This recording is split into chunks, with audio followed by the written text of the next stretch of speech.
सहदेव नायक हत्या घटना सांघातिक आरोप। पुलिस को काठगड़ा को टाणिले सहदेव को पत्नी। हत्या षड्यंत्र रे रही ब्राउन सुगर माफिया और पुलिस रो हाथ। पूर्वर सहदेव को फसाइबा को चाहिथिला पुलिस। विलंबित राति रे भड़ा घरे धसई पशिथिला स्पेशल स्क्वाड रो 8 जणिया टीम। सीढ़ी तले निजे ब्राउन सुगर रखी सहदेव को बांधिबा को पुलिस रचिथिला षड्यंत्र। हेले सीसीटीवी पई फसर फाटिथिला चक्रांत। डीसीपी निकट में अभियोग पर भी पदक्षेप शून्य। जघन्य हत्यार 2 दिन पर पुलिस विरोध में एभली सांघातिक अभियोग आनिछंती सहदेव को पत्नी।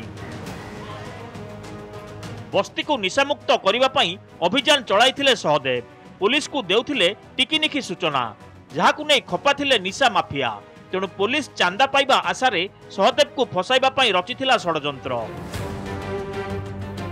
भल करी देखंतु एही सीसीटीवी विजुआल को किभली रक्षक होई भक्षक भलिया सहदेव को फसाइबा को पुलिस निजे ब्राउन सुगर रखी निजे सीज करुछि। जहाकु देखिबा परे पुलिस को प्रश्न करथिले सहदेव को झियो। आमे 28 तारिख दिन राति 10टा समय आसथिलु। आसिला परे हठात किनी कबाड़ खोला अछि। हठात किनी 8-10 जण पुओ पिला एंट्री कले भितरे। सेठी सी कोन करथिले आगरु पूरा प्रिपेयर हेकि आसीथिले जे फसेया पई मो स्वामी की से नहीं कि आसथिले। सेठी थुइला समय से जानी दांती सेठी सीसीटीवी फुटेज लागिछि। तापरे घरे आमे ठाकुर घरे आम रूम रे आमे छिड़ाइछु। हठात किनी 2 जण जाई कहले कि आउ सर चलन चलन तू मिली गला ब्राउन सुगर मिली गला ना। आमे सीढ़ी पाखरु पाइलु। आसिला बेले देखुची सीढ़ी ऊपर मु कहली सर बढ़िया जगह पाइछंदी आम सेठी फुटेज लागिछि। से मैंने आउ जानना कि सीढ़ी पाखे कैमेरा लगी। सीढ़ी पाखक जाइए पकेट रू काढ़ी एमती पछरे लुचेकी आनिकी थोइकी जस्ट आसपासुका देखीदेली थोइकी तार भितर काढ़ी आनुचंती देखौचंती कि ठाकुर घर बाहरला। हेटी पाद चिन्ह जाइए तो ऊपर को घर को से भाविले ठाकुर घर। हेले आमे ठाकुर घर ही एक्चुअली ठिया आइथिलु। कहले ठाकुर घर तो ये अच्छी ठाकुर घर केमती बाहरला। कहले ना ना सीढ़ी पाखरु बाहरला। आम कहलु सीढ़ी पाखे चल भल तो कैमेरा लगी सीढ़ी पाखे जना पड़ कौट बाहरला। मु कहली मिछ कथा कहतुनी। प्रश्न उठुछि जदि सहदेव ब्राउन सुगर कारबार बंद पई उद्यम करुथिले तेबे पुलिस तांको काहेकि फसाइबा को चेष्टा करुथिला।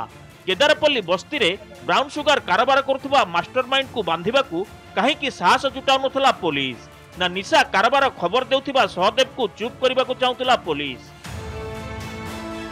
पुलिस और ब्राउन सुगर माफिया चोरा पिरती रे सहदेव साजुथिले कि बाधक चांदा न मिलिबारु एपरी चक्रांत करिथिला कि पुलिस ना सहदेव को फसाई जेल रे रखिबा को चाहुथिला पुलिस। जदि सहदेव को घरे रेड करबा को पुलिस जाइथिला तेबे महिला पुलिस काहे कि जाई नथिले। सहदेव को घरे रेड करबा को जाइथिबा पुलिस अधिकारी किए। जदि घरु ब्राउन सुगर मिलिथिला तेबे पुलिस तांको गिरफ कला नाही काहे कि। तेणु सहदेव को हत्या घटना रे पुलिस सह मास्टरमाइंड रमा नायक, नीलू नायक, सुसे नायक संपृक्त बोली कहिसंती पत्नी। पाउडर केमिति नेल ताकू केमिति छाड़िल जदि ता घरु पाइल ताकू केमिति छाड़िल ता माने तमे सुपारी देकी तमे ही पुलिस वाला ये सब काम करैछ। मु थाना रे भी देखेली फुटेज देखंतु सर को लुक जाइछि एटी थुई देछि केमि सब फुटेज भी सर माने देखिचंती। मु केबे भाबी नथलु जे भल काम करिके केबे सहदेव ता जीवन एमिति नष्ट करदो। मास्टरमाइंड होछि इथरे रमा, नीलू आ सुसे 3 जण मास्टरमाइंड। मो भाई भल काम करथिले बोली ए रमा नायक मो दुकान पाखे सुले नायक अच्छी घर से मत एमती फसई ब्राउन सुगर जहाँ मो लाइफ से ब्राउन सुगर कौन बोली मुझे जानी। पुलिस को किसी मिली टंका पैसा से एमती सब कांड कर। विभत्स हत्यार 12 घंटा मध्य गिरफ हेले हत्याकारी। मामला को गुरुत्वपूर्ण कही बाहाबा नेबाकू शत चेष्टा कला कमिशनरेट पुलिस। हेले सेदिन पुलिस काहेकि शुणी नथिला सहदेव को अभियोग। घटना पुलिस संपृक्ति थिबा संदेह रे तदंत कले नाही कि सीपी डीसीपी, जहाकु नै एबे पुलिस कार्यदक्षता उपर उठिछि अनेक प्रश्न। Bureau report, Nandi Ghosh TV.